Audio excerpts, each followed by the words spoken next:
Assalamualaikum warahmatullahi wabarakatuh. Kaifal Anda semuanya?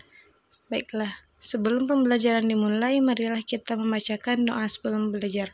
Bismillahirrahmanirrahim.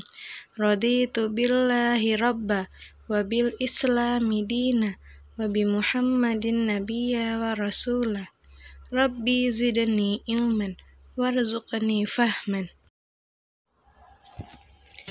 Arab Melayu adalah aksara atau huruf yang telah menjadi ciri khas bagi puak Melayu di wilayah Nusantara dan dunia.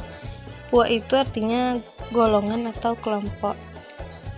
Arab Melayu hingga kini masih digunakan sebagai tulisan, petunjuk nama jalan dan kantor di wilayah Asia Tenggara, termasuk di negara kita, Republik Indonesia. Raja Ali Haji pada tahun 1851 telah selesai menulis buku yang diberi judul Kitab Pengetahuan Bahasa. Buku yang dicetak di Singapura pada tahun 1929 ini merupakan kamus bahasa Melayu yang ditulis menggunakan aksara Arab Melayu. Kemudian pada tahun 1857 beliau kembali menulis buku tentang cara menulis aksara dalam Arab Melayu, yaitu Bustan Al-Katibin, artinya Taman Para Penulis. Buku ini memuat tentang cara menulis yang lengkap dan amat berguna, antara lain tentang cara menulis kata yang diberi awalan dan akhiran. Adapun cara menulis kata yang diberi awalan dan akhiran dalam aksara Arab Melayu adalah yang pertama, kita harus tahu dulu tentang cara menulis kata dasar. Lalu yang kedua, setelah itu barulah kata dasar kita gabungkan dengan awalan dan akhiran. Yang ketiga, bentuk kata dasar harus sama dan tidak boleh berubah, walaupun diberi awalan atau akhiran. Baiklah Ananda, marilah kita lihat cara menulis Arab Melayu menurut pedoman Raja Ali Haji berikut ini.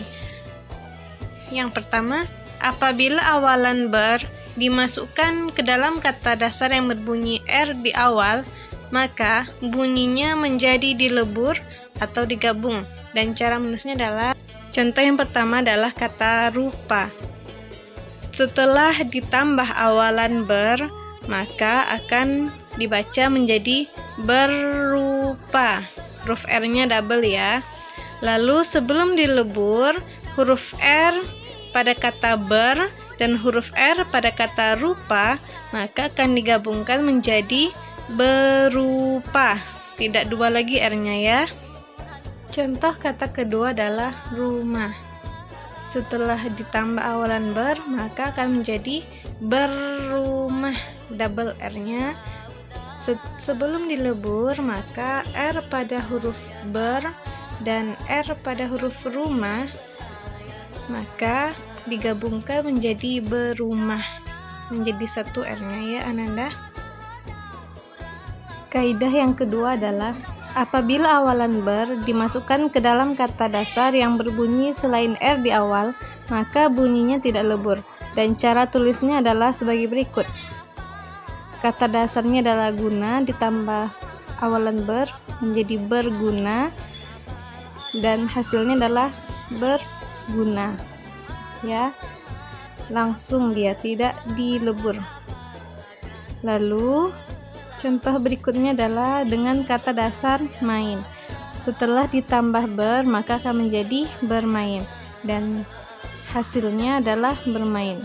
Ya, sehingga R-nya tidak double. Langsung saja kita gabungkan ber dan main, sehingga menjadi bermain.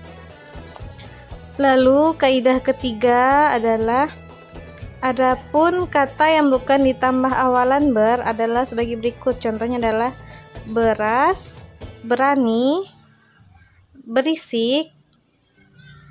Yang keempat bersih, lalu contohnya adalah berita. Nah, ini adalah kata-kata yang bukan ditambah awalan ber.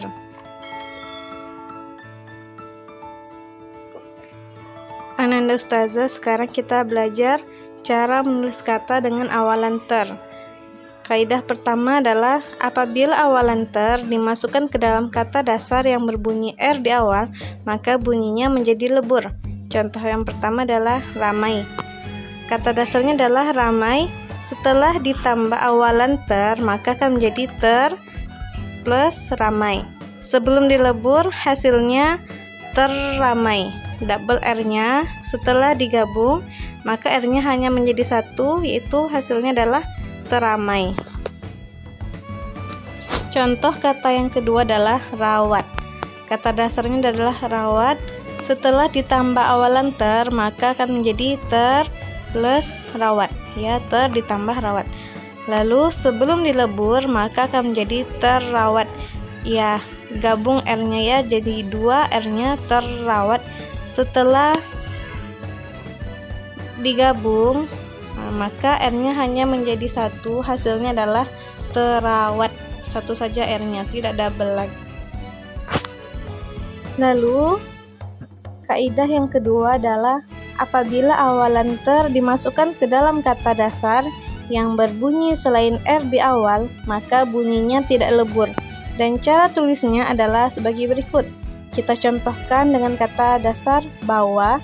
Setelah ditambah awalan ter, maka akan menjadi ter tambah bawa. Akan menjadi terbawa. Lalu hasilnya langsung saja terbawa. Nah, ini adalah contoh kata kedua, yaitu kata dasarnya tulis. Setelah ditambah awalan ter, maka akan menjadi tertulis. Dan hasilnya adalah tertulis. Tidak ada R-nya double, sehingga langsung saja kita bikin tertulis. Kaidah ketiga adalah adapun kata yang bukan awalan ter adalah sebagai berikut. Yang pertama contohnya adalah kata terjun, terka, terasi, terbit, dan juga terali. Nah, ini tidak perlu lagi kita berikan awalan ter. Untuk menambah pemahaman Ananda, marilah kita berlatih menuliskan huruf Arab Melayu. Nah, tulislah kata berikut ke dalam tulisan Arab Melayu. Hurufnya boleh Ananda sambung atau boleh terpisah, gitu ya, berbentuk abjad. Ditulis nama dan tanggal, tidak difotokan. Yang awalan ber adalah hasil, 5, kibar, dan kata. Yang awalan ter ditulis putus, buat, usik, kain. Dibikin seperti contoh, boleh digabung atau dipisah. Ananda Ustazah, cukup sekian materi kita pada hari ini. Marilah kita akhiri dengan membacakan doa kafaratul majelis. Subhanakallahumma bihamdika asyhadu an la ilaha illa anta astaghfiruka wa atubu ilaik. Assalamualaikum warahmatullahi wabarakatuh.